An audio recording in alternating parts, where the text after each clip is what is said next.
The ties of the Jewish people to this holy land are ancient and eternal. Just as Israelis built a state in their homeland, Palestinians have a right to be a free people in their own land.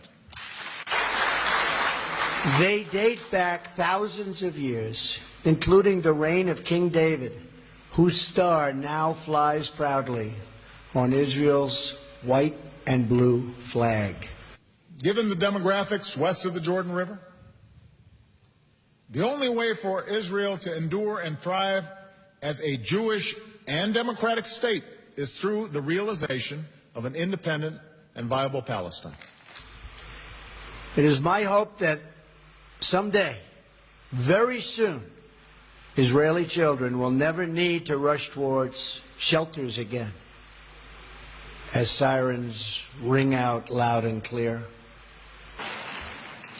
And put yourself in their shoes. Look at the world through their eyes.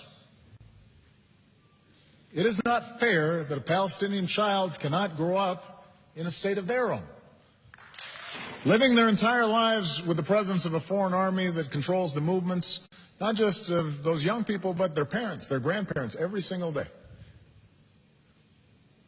It's not just when settler violence against Palestinians goes unpunished.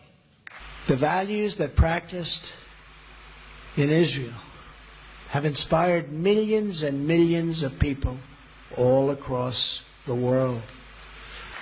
It's not right to prevent Palestinians from farming their lands or restricting a student's ability to move around the West Bank or displace Palestinian families from their homes.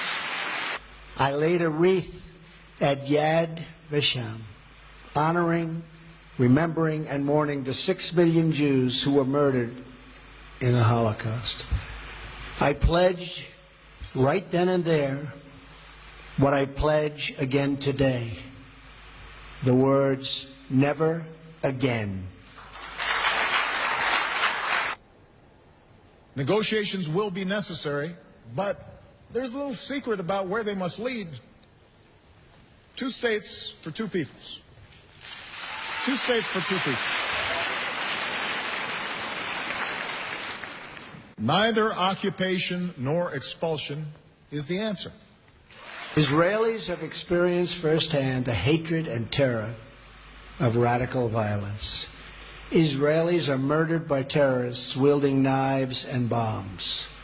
Hamas and Hezbollah launch rockets into Israeli communities where school children have to be trained to hear the sirens and to run to the bomb shelters with fear, but with speed. ISIS targets Jewish neighborhoods, synagogues, and storefronts. And Iran's leaders routinely call for Israel's destruction. Not with Donald J. Trump. Believe me.